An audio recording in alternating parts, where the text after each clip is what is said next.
Faktor-faktor peningkatan masalah disiplin dewasa ini kita sering dihambat dengan masalah disiplin yang berlaku dalam kalangan remaja. Hal ini pastinya amat membimbangkan banyak pihak kerana remaja merupakan tiang negara pada masa hadapan. Keruntuhan moral ini boleh menjejaskan matlamat negara dalam melahirkan modal insan yang berkualiti dalam memacu negara ke era negara maju. Jika diperhalusi, pelbagai faktor yang mendorong kepada masalah disiplin dalam kalangan remaja. Faktor utama yang dikenal pasti ialah berpunca daripada ibu bapa yang tidak mendidik anak-anak dengan didikan yang betul. Jika ibu atau bapa tidak boleh mendidik anak-anak mereka dengan baik, pada siapakah lagi tanggungjawab itu harus dipikul? Sesetengah ibu bapa belakangan ini juga bersikap seperti ketam mengajak anaknya berjalan dengan lurus. Jelas, ibu bapa perlu memainkan peranan mereka dalam mencorak kepribadian remaja. Di samping itu, faktor yang mendorong kepada permasalahan ini ialah berpunca daripada ibu bapa yang sibuk mencari nafkah sehinggakan anak-anak terabai. Kesempitan hidup ini memang tidak boleh dinafikan dalam mencari sesuap nasi untuk membesarkan anak-anak. Namun demikian, seringkali anak-anak yang masih mentak ini mengambil peluang yang ada untuk berseronok dengan rakan-rakan sehinggakan timbul masalah yang lain. Dalam hal ini ibu bapa perlu bijak dalam membahagikan masa dengan anak-anak. Seterusnya, pengaruh rakan sebaya turut menjadi penyumbang utama dalam peningkatan masalah disiplin pelajar. Masakan tidak kerana golongan remaja kini banyak menghabiskan masa bersama-sama rakan sebaya berbanding ahli keluarga. Didorong atas sifat ingin tahu, mereka pasti akan mencuba sesuatu yang baharu dalam hidup mereka yang mungkin boleh menggelapkan masa depan sendiri.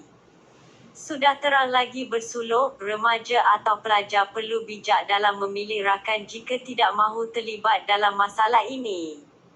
Selain itu, pengaruh media masa turut menjadi faktor utama dalam meruncingkan lagi permasalahan disiplin ini. Lihat sahaja di layar perak mahupun di kaca-kaca televisyen yang banyak menyiarkan aksi keganasan dan masalah sosial.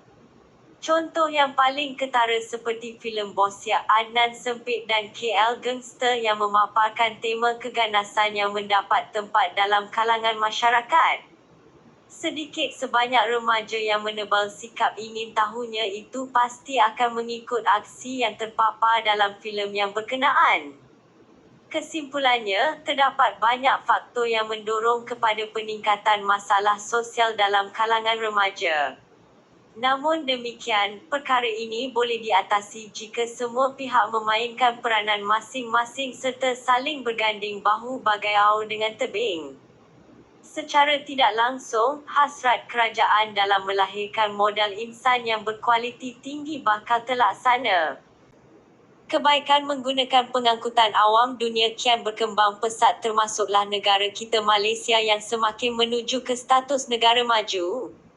Namun demikian, penggunaan pengangkutan awam masih dipandang sepi oleh segelintir masyarakat. Perkhidmatan awam kini adalah lebih baik jika hendak dibandingkan 1 dekad yang lalu.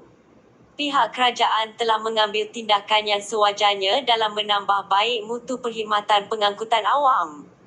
Jika diperhalusi, ada berbagai-bagai faedah yang kita peroleh apabila menggunakan pengangkutan awam.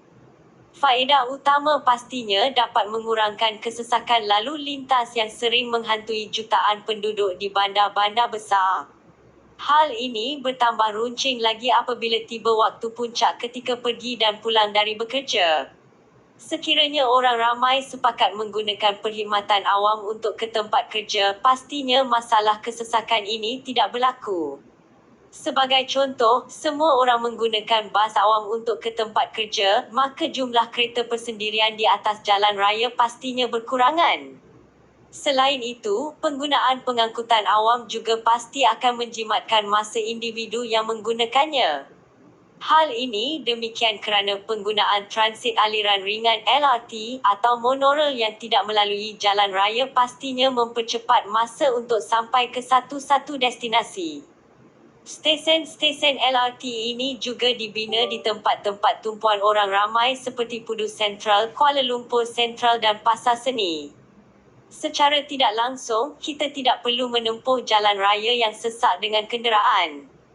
Di samping itu, apabila kita menggunakan perkhidmatan pengangkutan awam, kita dapat menjimatkan kos pengangkutan.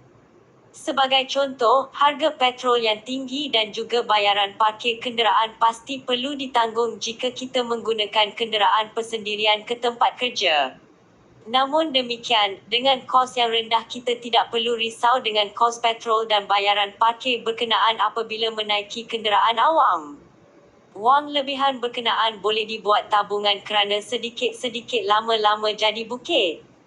Seterusnya, indeks pencemaran udara juga dapat dikurangkan jika kita sepakat untuk menggunakan pengangkutan awam untuk ke mana-mana destinasi.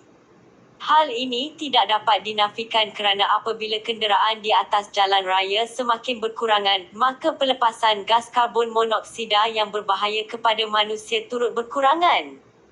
Kesannya, kita dapat mengurangkan pencemaran udara dan kesan rumah hijau sekaligus. Secara tidak langsung juga, rakyat Malaysia dapat hidup dengan sihat dan sejahtera. Tambahan pula, penggunaan pengangkutan awam yang efisien turut mampu menarik minat pelancong asing untuk berkunjung ke negara kita. Justeru, pendapatan negara akan meningkat seiring dengan penambahan jumlah pelancong tersebut. Hal ini membolehkan pihak kerajaan merangka lebih banyak kemudahan dan prasarana untuk kegunaan rakyat tempatan. Oleh itu, penggunaan pengangkutan awam ini perlu digalakkan demi memastikan kelangsungan penggunaannya dalam masyarakat. Kesimpulannya, sudah terang lagi bersuluh penggunaan pengangkutan awam di negara kita ini mendatangkan 1001 faedah buat rakyat dan negara. Oleh itu, semua pihak perlu berganding bahu bagai aur dengan tebing bagi memastikan kemudahan yang disediakan ini diselenggara dan dijaga dengan rapi untuk memastikan kelangsungan penggunaannya.